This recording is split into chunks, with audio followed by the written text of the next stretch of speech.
Oh, yeah. Okay. Jon Marks with the camo. Welcome to Out of the Parks with Jon Marks. I'm your co-host, Sam Stafford, alongside, of course, Jon Marks and the one, the only Maniac Malloy. Don't forget, right now, stop what you're doing, like and subscribe. Maniac, what do they do? Click that like button. Click that subscribe button. It's very simple. Smash it. Jon Marks, YouTube channel. Parx, YouTube channel. Like and subscribe. Done. Okay, guys, Phils are hot. And when I say hot, I mean hot. And they are the first team in the MLB. You like the high note? First team in the MLB to reach 20 wins so far this season. And this one's going to throw you guys off. Nick Castellanos, Johan Rojas are the ones that made last night happen. Got them the win in the 9th inning. Would you have thought 2-3 weeks ago that would be the case? No, absolutely not. No, I mean, when you're looking at they're coming up, they're down a run in the in the 9th inning. It's like, oh, who would he got coming up? Oh, bottom of the lineup. Now you like Stott, but you don't necessarily like Castellanos and Rojas. But I mean, let's be honest. We kind of wrote Rojas off early. I know, at least, especially on our show, we talked a lot about it. Pache could be the starter. This guy could be the starter. Rojas has actually done really well in the last month or so with a huge hit last night. You know, it's like when you're talking about a long season of 162 games, sometimes a game or two can be the difference between a division, a wild card 1, a wild card 2. So especially after how you lost the game in game 1 of the series, which was tough, to be able to sneak a win last night by coming from behind in the 9th inning was huge. And I mean, really, you look at it, it wasn't Bryce Harper, it wasn't Kyle Schwarber, it wasn't your big guys, even though Castellanos is getting paid like a big guy. It was the bottom of your order, which actually is pretty good right now. So very happy with the win last night, and it was much needed. They needed that one last night. Nick Castellanos, I mean, he's hitting the ball sometimes hard places. He's just getting some Nicky singles, we like to call him around here sometimes. Good to see him get a little good luck. Some of those were some bloops. Yeah. Earlier in the game, he had a 3-hit game, right? So hats off to Nick. Maybe this will get him going. That's all you need to get going. A little luck here and there. That's what makes baseball beautiful. Light them up starting in May, so we love it. It's a good start. Game 3 in Anaheim coming up today. The Angels are dead men walking today. They've won 8 out of 10. So, like I said, Phils are hot. Do you think they win the series? Absolutely. Yeah, they better win. They better win the series. Wheeler on the mound. I mean, it's every scenario that you want is you have your best starting pitcher or maybe your second best starting pitcher. Oh! Just saying, but Wheeler's coming out. And you got to feel great about this team. Sam mentioned in the beginning, they're at 20 wins. Now, they have a couple of games on hand from some other teams. But realistically, in the bottom line is that if you would have said to me, the Phillies are going to have 20 wins first in Major League Baseball, especially with the slow starts that they've had in recent years. And they even had a slow start this year. And there were a lot of Phillies fans. You guys remember, there were a lot of Phillies fans that were angry on social media. I had to say, everybody calm down. It's first 2 series. Everybody just calm down. Don't go crazy.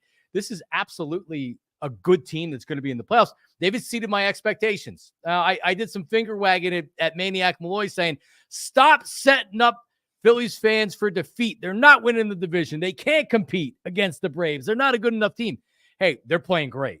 They are playing great. And the division is very much, let's go. Let's go.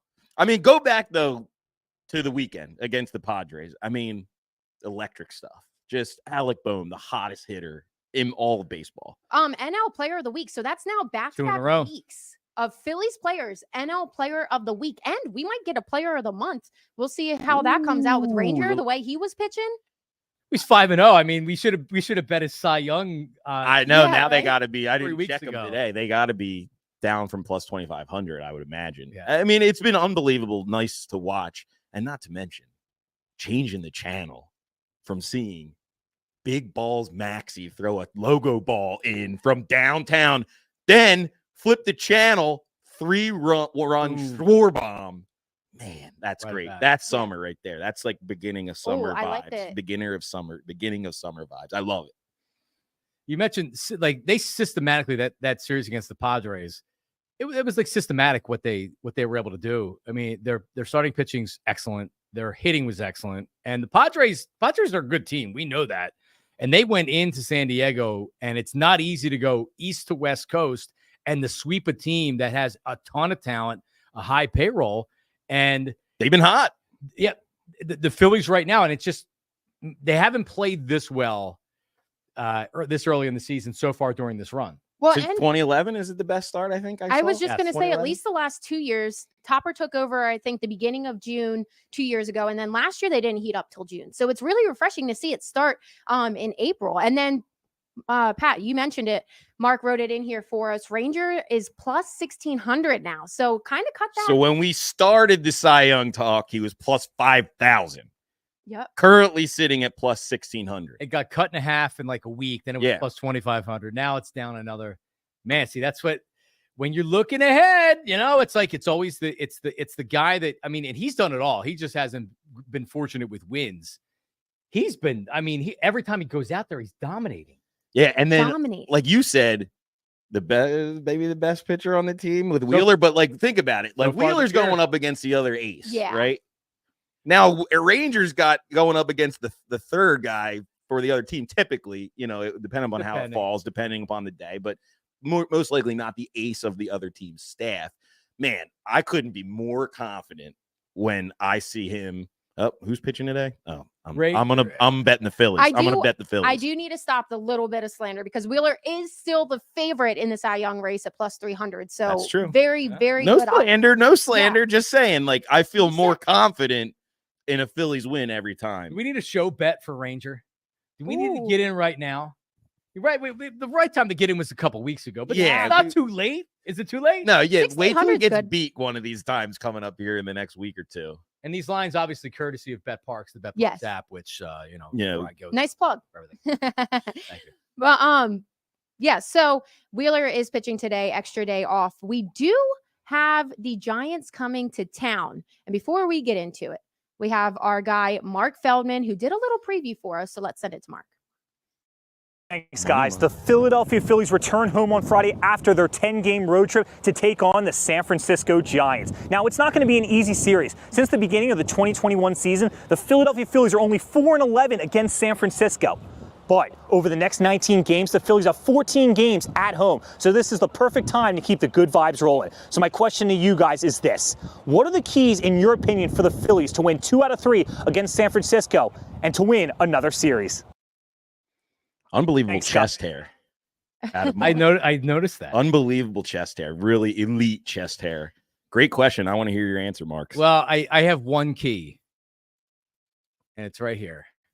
And the key is Taijuan Walker, who is scheduled to get the start on Sunday. Okay. All right. Like, the Phillies starting pitching has been great. And we were worried about what was going to happen when Taijuan Walker came back. Was he going to disrupt the current rotation? Turnbull was good again last night. But I think what you saw out of Walker, and I don't know what the hell Rob Thompson was doing, sending him out for that 7th inning. He was pretty good in his first start back, right? So I'm feeling pretty good about him coming back. And now it's a matter of, can he keep that up? And can he continue to do what we saw in the first start? Because the last thing you need right now is for him to be coming out and giving you 4 innings and slogging along and throwing 80 pitches and walking guys and like a lot what we saw last year towards the end of the year. So my key, starting pitching, but Taijuan Walker, if Walker pitches well, and I believe he's slated to start on Sunday, this team's winning another series.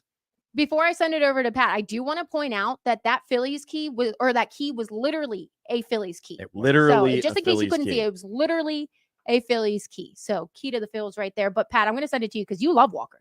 Oh, I love him. I just love him. I love him when he makes those double plays behind the back. That's, how can you not love that? I wouldn't say Taijuan. Obviously, we're going to keep an eye on him. It is his second start. Typically, it takes a few starts to get your legs back and going. So I'm going to be tentative in my expectations, but I do have expectations for Taijuan Walker. My thing is, literally now what I think of is this team has got to have so much fun going on the road, being the draw.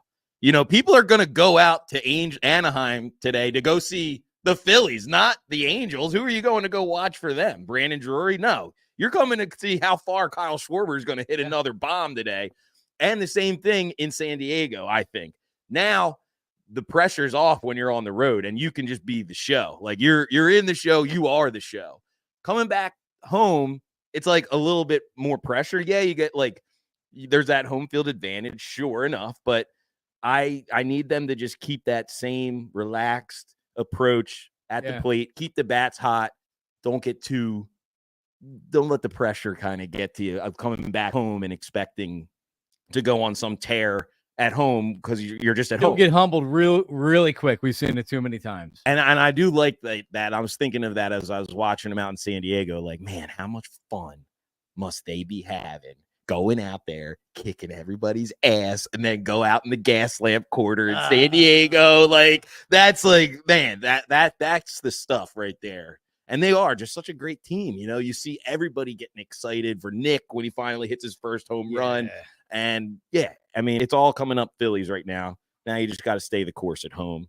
Do your business. Hold your water. Do your business. Pat, to your point, I agree with you in the fact that I think the starting rotation, we have no reason to be worried going up against the Giants. Knock on wood, because now I'm going to jinx them, and now they're going to poop the bed. But I think it's the lineup. Like we've been talking about, this lineup has been the part of this team that's really gotten off to the slow start, and now they're all hot. My worry is, said it before, is they all seem to get hot at the same time. And then there's a little stragglers where one guy comes in through the team, but then they get cold at the same time. So I'm hoping we don't see that, especially for this. I think you articulated my point exactly how I wish I would have said it. Don't come home and everybody go ice cold. Right. Yes, right. Please. Because we've seen it before. And I mean, you're right. It seems like everything's clicking for almost everybody right now. Yeah. Right. And like, not that they're the only guy that, I mean, every time Bohm goes out there, it seems like he's getting extra base hits every time. And don't you love Kruk, how he talks about him? He just gushes over him. It's the best. Kruk's had a good week too. Kruk's had the Mexican jailhouse story. If you heard that one, of course. Funny. We're going to have to bring him on to talk about that. Maybe we'll have to get to the real nitty gritty of the story, but we definitely will at some point. But guys, we're going to wrap that up because we are on a little time constraint because of the game. So we're moving on. Pat, before we do, what do they need to do? Like and subscribe. Bet Parx YouTube channel, Jon Marks YouTube channel. Like and subscribe. It's very simple. Please help us out. Comment. There you go. And we'll maybe even read your comments. So let us know. Tag us. We'll put them in the show next week. But now, we need a little palate cleanse from the baseball. We'll get back to it. You mentioned it a little bit. Sixers win game 5 to keep the series going. Now they come home for game 6. What do you guys think? What are you expecting? Are they going to take it to 7? What do I think? I think that I want to be back. I guess I'm back. But it took a superhuman effort from Tyrese Maxey to win that game. Maxey was not losing that game. And I mean, outside of maybe an Allen Iverson type game, I know Embiid just scored 50 points in a previous game. I just don't remember seeing anything like that ever in my years of being a 76er fan. Maxey literally was not going to be stopped. He's shooting almost a half-court shot because he realizes if he gets any closer, it could be fouled or they're going to contest it. So it took every bit of Tyrese Maxey having an all-time 76er effort to beat the Knicks, and the Knicks were bad late. They couldn't hit shots. Both teams were gassed. I mean, that was a really, really competitive game. But how can you not like the 76ers' chances coming home, especially after what happened the last time we saw games at the Wells Fargo Center? Because now, if you're a 76er fan, you have to have a little bit of a chip on your shoulder because you're saying to yourself, man, we got showed up lasted 2 games. Last 2 times. The fans, and I don't blame the fans for a second, but it's shown up when Wells Fargo Center is overtaken by Knicks fans and they're screaming FNB and it sounds like they're at the Garden. That's humbling as a fan. So they got to get out there and, man, do they have to be loud. And the team's got to back it up too. It's all shaping up for a perfect storyline. I loved going on social media and seeing everybody, hey, Sixers fans, come on, do the right thing. Show up for game 6. We need you. We'll see what happens. I'm not going to kill the fans either. But I ask this. Is there a way to know on the secondary ticket markets who you're selling tickets to? Right? Like, can you, because if you're going to sell your tickets, fine. But all else being equal, if there's a 917 area code or a 212 area code, just look for a 215 or a 610. Hey, I said put the Hells Angels as security before at the center and make sure that no Knicks fans actually get in the building. Make it an open gym, an empty gym for Game 6. I don't care.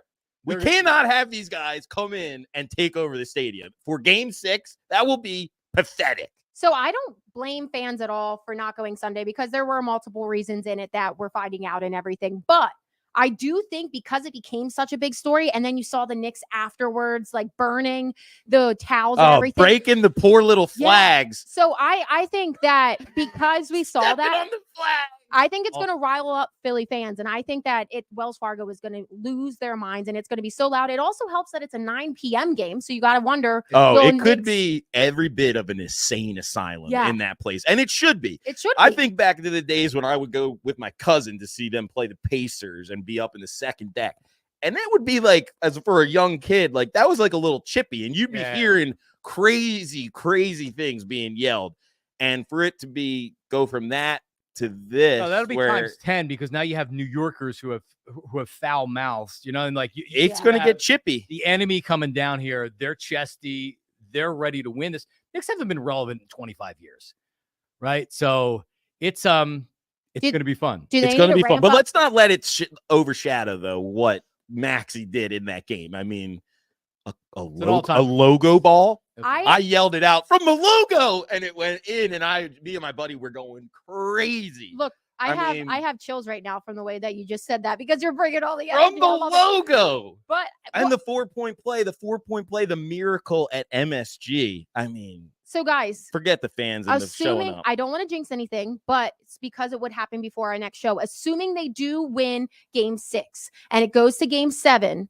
Everything is on the line. The game is on Saturday at MSG. Do you think that Philly fans can rally it up there? Do you think the team's going to have the extra motivation? What do you think if this game goes to a 7? You got to hope that Embiid isn't running up and down the court like Frankenstein, which is I was saying it to our producer, Matt, like it's borderline like barbaric that he's out there like just hopping around. He's got one eye. He's got his one leg. He's Fred got Flintstone running up down. He looks like a peg leg pirate out there, but he is giving it his all. To see Brunson blow by him several times in the fourth and third quarter there, that was like a little disheartening. So you got to hope that maybe getting home, getting the real like treatment that he needs to be ready to go for Game 6. Give me a legacy, another legacy Joel game for Game 6, and then let Maxey shoot it from all over the court, right? All over the court from Game 7, and just go. Yeah, and it's really interesting because you would think that Joel Embiid, last year's MVP, future Hall of Famer, great player, at this point and how he played last night. And it's weird because he's coming off a 50-point game, but last night you could just tell. And I was like, stop giving him the ball, stop throwing it inside to him because he's turning it over almost every time. But the concerning thing as a 76er fan is if Maxey can't do what he did last night, which is put up an all-time game, now Embiid's got to step up his game. I don't know physically if he's able to do that. Who else is stepping up? Tobias Harris had a very good game last night. Buddy Hield can't even get off the bench at this point. And then the other guys are kind of giving you what the other guys. I mean, Kyle Lowry can't go over, and I know he was in foul trouble late. But the biggest thing I worry about in moving forward with the Sixers in this series is outside of Maxey, who can't do that every night, can Embiid give you enough in Game 6, Game 7? Because you need him to. Yeah, you need him to. And they're doubling him every time. I don't want to kill Tobias. Tobias is playing great. He played well last night. But you say he played well. He scored 19 points in an overtime game. His average for the season is 17.2. So he scored almost his average point and worst points per game for the season. And we're saying he had an awesome game. And I feel the same way as you. But you need like 24, 25 from him if you're for what you're saying. Like you need him to step up. Our expectation isn't that. And I mean, you need to remember, I forget what series this was, but there was a playoff series where Shake Milton came out, had this great, huge game. There hasn't been anybody that's stepped up in this series that you weren't expecting. Maxey, you expected. Embiid, you expected. You need a 7 to 10 night from Buddy Hield from 3. He can't even get off the bench. So when they struggle to score, man, do they struggle to score. You know what it makes me think about, though? And my mind was wandering a little bit. Like, imagine when they go to double team Joel and he looks to pass underneath. Imagine you have LeBron James cutting to the basket. I was wondering that. Imagine you got Paul George. You can just give it out to him and have. I don't want Paul George. LeBron though did put out a tweet last too night. early. Too early. I know, but he awesome. did put out kind of a cryptic tweet last night, just saying basically he's not confirming anything. He'll let you know when he makes his decision, and Bronny's entering the draft. So it's something to watch out for. Bronny. I mean, obviously not going to be a top pick, but if it brings LeBron, he's going to get overdrafted because of his dad. Exactly. But he also said last night too that he was maybe changing up his tune on that, going wherever the kids goes. He's now kind of refuting those rumors. There's a lot of factors going into. Well, yeah, because you don't want him to get taken too high and then go to an irrelevant team. So he's probably trying to pull that back to stop that from happening. But we'll see. Because reality setting in, and you might be going to play in Detroit. Exactly. And then everything's ruined. But Philly would be a perfect place. So I'm sorry that I'm going to suck the energy out on this one. I know. We need sad music playing.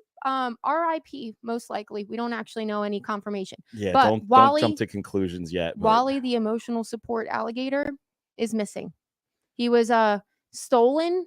Pat, tell him the story. Give him the rundown. I am. First of all, Wally, the emotional support alligator, became famous because they wouldn't allow him in Citizens Bank Park. He's an alligator that is a support animal. And he even has the little coat that he has to wear so people realize it. His owner was mad because they wouldn't allow him to go in Citizens Bank Park. And he's like, but he's an emotional support animal. And I was like, hey, he's also an alligator. So you can't expect the Phillies just to allow an alligator in there, maybe not knowing his story. But anyway, so that's how I know of Wally. Yes. And you can pet him and stuff. He is very friendly. Yeah, he's a friendly little guy. And he was stolen while Wally's owner was on vacation in Georgia. Now, this guy does make his rounds and do educational stops at schools and brings the gator in. And, it's probably a pretty cool, nice little lucrative gig that the guy has. At the assembly in 5th grade when you go in and this guy's an alligator. And some a-hole from Georgia, probably a Braves fan, thought it would be a funny trick to steal the gator out of the backyard and then place the gator on the back porch or at the house of his friend. The friend sees the gator. Oh my gosh, what am I going to do? Oh, I got to call animal control. Animal control comes, or whoever they call them down there in Georgia, scoops up the gator, says, okay, well, I know what I got to do now. I got to just follow protocol and drop him off at the gator swamp with the rest of the gators. So poor Wally got thrown in a swamp with 20 other alligators. And now they can't find him. And now he's missing. Devastating. He's either hiding or he was lunch. Mark, can you play the? We're showing it. I mean, poor Al. My heart goes out. I'm sick over this. I think it's a tragedy. The culprit is Blooper. You remember Blooper having a little beef with the Fanatic? Man. He said he's in my territory and I'm going to hit him low. Wow. I think they need to prosecute to the fullest extent. Of course they should. And they should easily be able to find it out. From what the rumors are, is that it was a friend on a friend prank. Yeah. Like, get him in an interrogation room, give up the the thief of the gator, and he will be found. I'm sure they already know who he is. It's brutal. It is actually devastating because at first, it's all fun and games, but think about it as if it's your dog. I couldn't even imagine. Oh, he was like a dog. Poor guy. He probably rolled up on other gators in the swamp. Like, hey, guys? I'm new here. Can I get something to eat? So for people that didn't read the story on it, putting an alligator that's essentially a dog and is domesticated into a swamp full of wild alligators, it's not good for the domesticated alligator. If you think about it, it's like putting a chihuahua with a bunch of coyotes. Like, yeah, well, they're like dogs. Guess where that chihuahua is not going? It's not going home. So. R.I.P. little buddy. No, not yet. Not yet. I'm not ready to give on. Hiding. Hopefully he's hiding. But yeah, whatever. Take it as you will. But we did have the NFL draft over. Well, since we last talked, not over the weekend. I guess over the weekend a little bit. But I just want to know real quick, what's your overall grade? I think it's an A++. Great job, Howie, and I love it.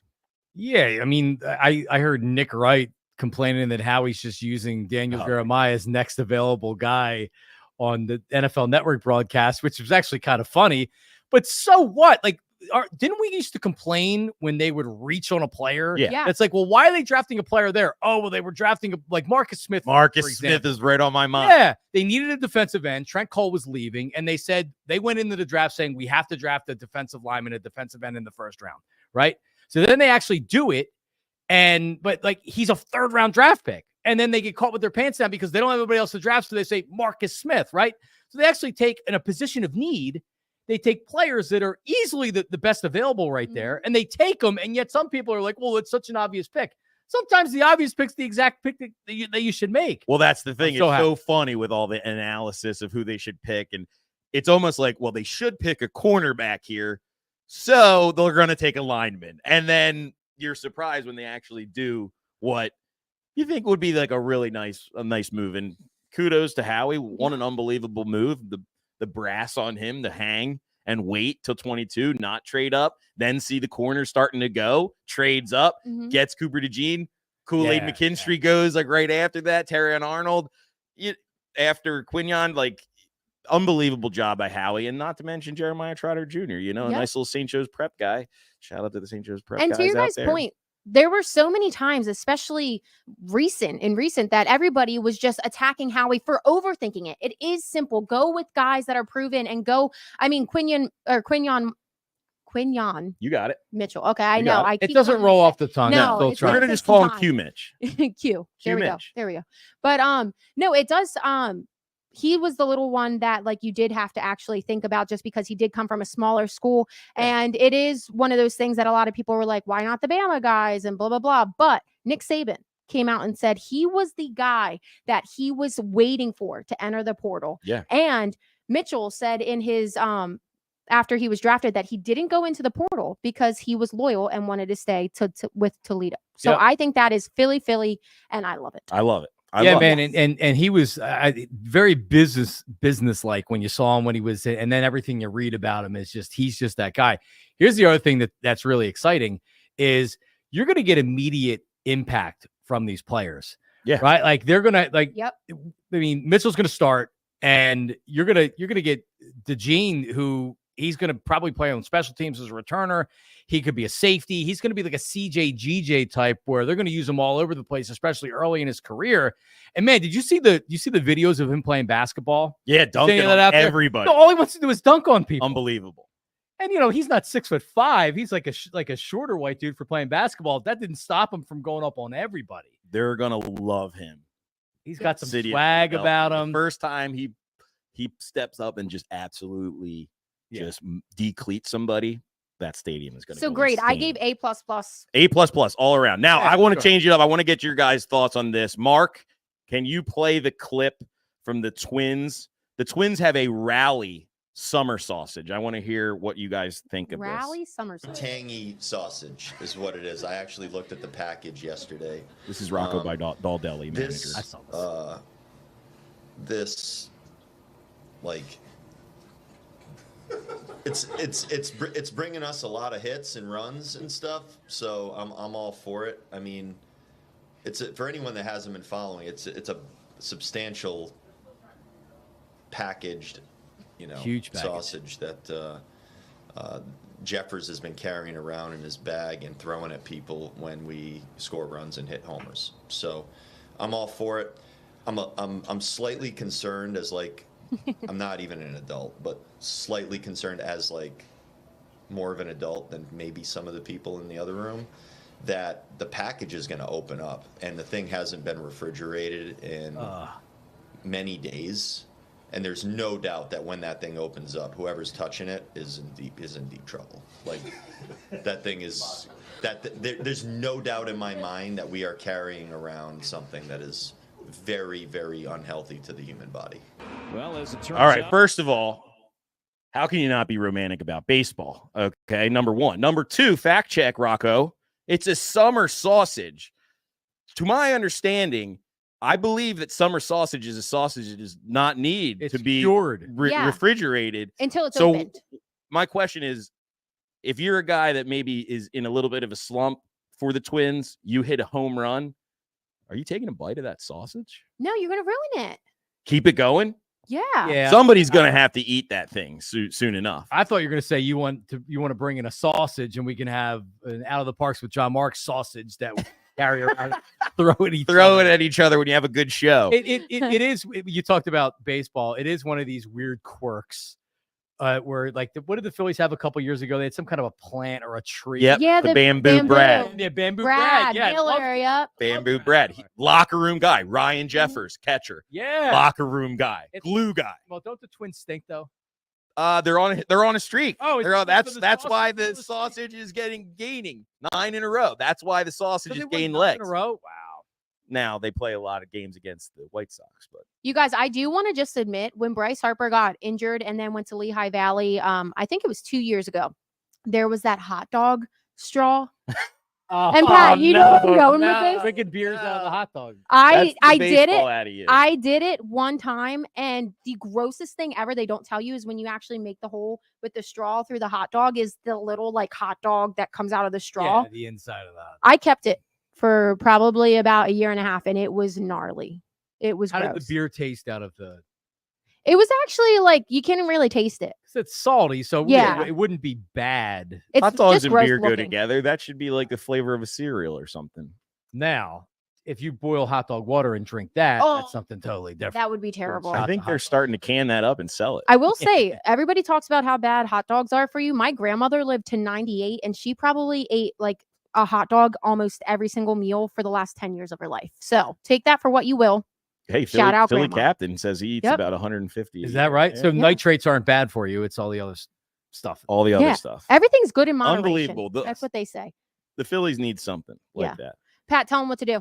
Like and subscribe. Let's get into MLB big news. Sam, take it away. Yeah, so Mike Trout, man, we could have talked about this earlier. Game 1, he started feeling a little twinge in his knee, but nothing until really after the game. And it turns out he tore his left meniscus and he needs surgery on it. I did look into some of it. You can be back as early as 6 to 8 weeks, but it could be up to 3 months. So I guess they haven't really said the severity. But man, can he not catch a break? No, he's been injured how many years in a row now? 249 is how many games he's missed in the last 3 years. Yeah, when I was still working in radio and we were having the topic debate of should the Eagles would like to go after him, but should the Phillies go after Mike Trout? And the reality is that he doesn't want to play in Philadelphia. Maybe at some point in his career he would, but he's very comfortable being in Anaheim right now. And I was like, well, I don't understand why you would want Mike Trout. He hasn't been able to stay healthy. And obviously he's a great player and he's an MVP and all these other things. But like, we don't need Mike Trout. The Phillies don't need Mike Trout. So you feel bad for him because he just can't stay healthy. And he started the season off pretty well. But like, you're telling me you wouldn't want Trout. Mike Trout in the spot where getting Nick Castellanos at bats. Here's what I'm telling you. Here's what I'm telling you. As a fan and as a media member, it'd be a great story, and of course I would like it. If I was running a baseball team, I would have no interest in trading for Mike Trout because of the injury. I would rather use that money to get a great starting pitcher, to get 2 bullpen arms, to get I don't need to give Mike Trout, what's his contract, $40+ million a year for like the next however many years. I don't need that. I don't need Mike Trout, right? Like when the Phillies were crappy and we would have rallies for Mike Trout when the Angels came back, that we needed Mike Trout. That we don't need Mike Trout right now. Well, we certainly don't need him, especially now. The one thing is from last year, I think he was diagnosed with like a degenerative back problem too, as well. Like he had some sort of a, he's had revelation. So the back is going to also always be an issue. Now you're seeing knee. It was hamate bone, yeah. which is kind of common if you get a bad ball in on the. It's kind of a freak injury. Like you'd be more concerned if it was like, wow, his knee's just bone on bone, he's screwed. But he keeps getting these injuries. Mm-hmm. And you could just tell, like some people's bodies just break down, right? Like they get injured a lot. So. And at one point, did the Angels just also kind of come to realization, like, man, we gotta unload him, but he has to ask. He out, is obviously. their organization too, though. I feel like you can't. I have wonder Mike what Trout, the thought. Sorry to talk over you guys. I was just gonna say, how relevant would they be if they didn't have Mike Trout? You would literally lose everything. You're in LA. Anaheim's what, like 30 minutes? I mean, to Maniac Malloy, what he's saying, like, yeah, it feels like right now it would take Mike Trout to do it, but also like, the organization at some point has to say, hey, Mike, like, this isn't working, right? Like, we're not going to win anything. But I guess as long as he wants to stay, he was drafted by the team. He's going to the Hall of Fame. He would go as an Angel. Like, if I'm a player, your loyalty only goes for so long. So, all right. Well, I mean, I guess we're not asking Poor him out guy. after all. I mean, you just, even though he's obviously not a Philly, you want him to do well because of the area. But moving on, MLB uniforms. Obviously, it was a big topic going into the season because lettering was different on the back. They were really embarrassing. But now, after weeks, they're coming out saying that they're going to change them. Well, didn't Nick Castellanos like get rumored of wearing that old jersey just as like in spite? I mean, hopefully he doesn't hear this because I might be a hit put out on me, but this just reeks of the grifter that is Michael Rubin. I think that all of the stuff that he makes for Fanatics, it pains me at times because that's sometimes it's the only beer you can buy. And just the quality is crap.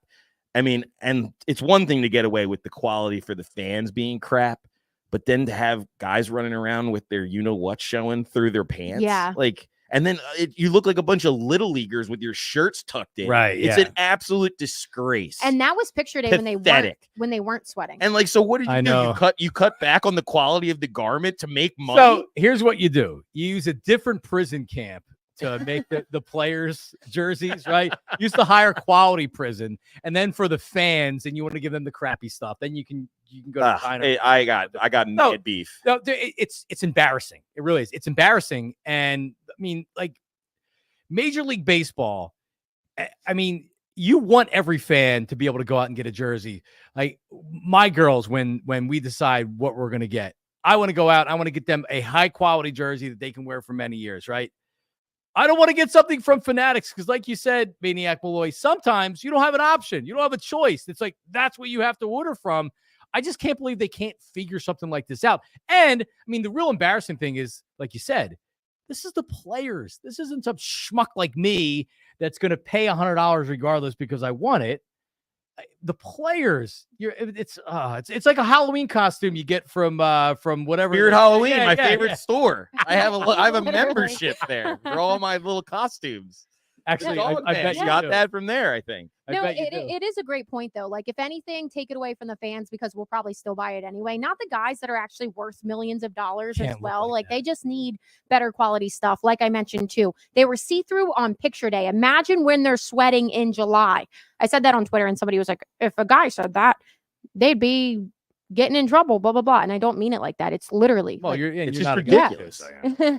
It's ridiculous. And Michael Rubin. But come on, be better. At least be they're getting better it in time. And well, they're going to fix it for next year. Yeah, okay. Fix it next year. What the hell are we talking about here? Bring out the old uniforms from last year. They got to be laying around and let them play with them for the rest of the year. Nick obviously had his. But let's move into rapid fire. So, John, we saw Castellanos and Rojas win the game for them last night. How important is it for this bottom of the lineup to continue to produce? Man, and we saw a lot of it last year where sometimes their best hitters, when Bone was batting further down in the lineup, when Castellanos was hot, when Stotty was down there.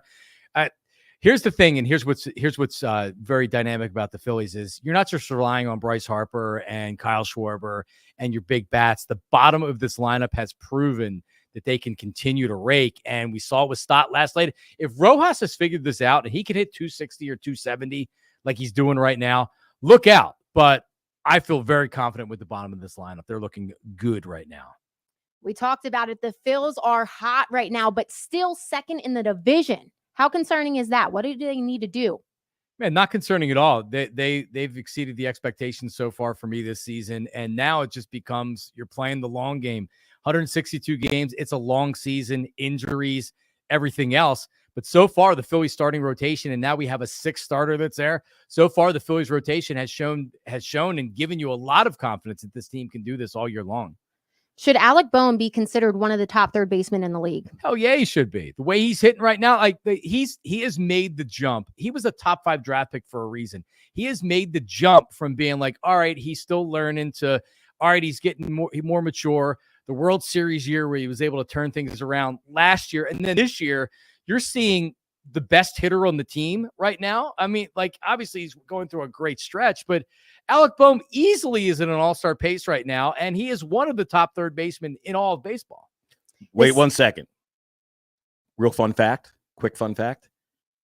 Alec Boehm, highest average against off-speed pitching since 2020 with a 299 batting average against off-speed stuff. The best in major leagues. So don't throw him an off-speed pitch. He hits everything, and Well, he hits it into all fields. All-star, Johnny Marks. I like what you said there. Let's get Alec Boehm to the All-Star. He also is 369 average right now, so he's just hitting everything. But then lastly, Sixers have game 6. Do they take the series to 7? Yes, they do. Yes, they take the game to 7. I can't imagine there not being a response. A lot of times with teams, and I'll say fans in this case, you need a response game. And even though they won game 5, Knicks fans came down here and were yelling F and Bede. And I think everybody on the 76ers takes that personally. And it's fans, even though I don't blame Sixers fans at all, I take it personally that those rats from New York came down here and took over the Wells Fargo Center. It's not happening again tonight. And the 76ers are winning game 6. The rats and the cheese. Oh, God, and they're so annoying. They're going to choke. They were choking in the first quarter. You could tell their knees were knocking a little bit. They couldn't make shit from the field in that first quarter. Imagine them coming home. We need a wild and crazy crowd. Why? That is, I mean, we spent a lot of time on how bad the loss was for the 76ers when they lost whatever game that was where they blew the late lead, game 2, I guess. Yeah. Think about from a Knicks perspective, they're able to wrap up the series if they're able to win that game. And it was in similar fashion to the way the Sixers fell apart. Exactly the same. I mean, it really was. So does that affect them going into this game where it's like an bleep moment, like, uh-oh, and can the Sixers actually use forward momentum from game 5? They got to get inspired by none other than the great figure character himself, Dracula. You can't kill that guy. You can't kill Embiid. You can't kill Maxey. They just keep coming. They keep coming. They keep coming for you. And eventually they're going to get you and they're going to kill you. I love it. Okay, guys, we do have the Phillies coming up as they wrap up in Anaheim. They do have a little bit of a different lineup for today. So Schwarber in left field for the first time this season. So we'll see how that goes. Trey Turner's in at DH and no stop. So we'll see how that goes. You want them to win the series. Do you think they still take it today with a different lineup? Absolutely. And I love Edmundo Sosa coming out there because you need to give these guys at bats, and he's got a live bat. So I love it. I love the fact that Merrifield, big Whit Merrifield game with a hit, with a couple hits. With it. Merrifield. And that's the thing. You've been watching these other guys get in all the action. You're sitting there on the bench. You're like, I'm going to get in on this. Perfect day to try out Merrifield at second base, throw Sosa at short, give the guys a little bit of a recipe for success against the Angels. I love it. So it's time to go out of the Parx with Jon Marks. We have the Giants in town this weekend. Who are you taking to go deep? Man, I feel like every week when we do this, I'm right there. I'm right there, and I'm not hitting the nail on the head, but I'm right around it. So you know what? I'm going back to the guy, Bryce Harper. Well, Alec Boehm's been going crazy. He's been on a great pace.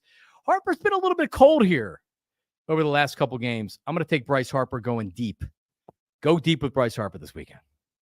And as always, we have the 25% live profit boost. So while you're watching the Phillies game today, make sure you take advantage of that or use it on any MLB game.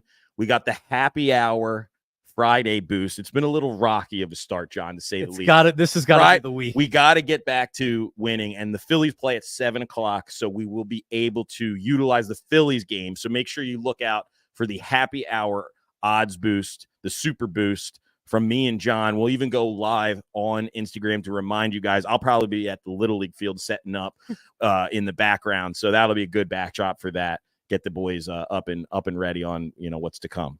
Okay, Maniac, let them know. What do they need like to do? and subscribe. If you've watched this far, you gotta like it. You gotta subscribe to it. It's Jon Marks. It's Sam Stafford. It's Maniac Malloy. It's the Out of the Park show. You gotta like it. Gotta subscribe. Bet Parx YouTube channel and Jon Marks. Okay, so now we're going ahead and watch the game. But thanks for tuning in to episode number 5 of Out of the Parx with Jon Marks. We do have a different time for next week, so make sure you watch out for social media. Bet Parx and Jon Marks. Early game. Jon Marks Media. Early game, yeah. Yes, so it's an early game. We'll let you know when we'll be around next week. But make sure you check us out. Go Sixers.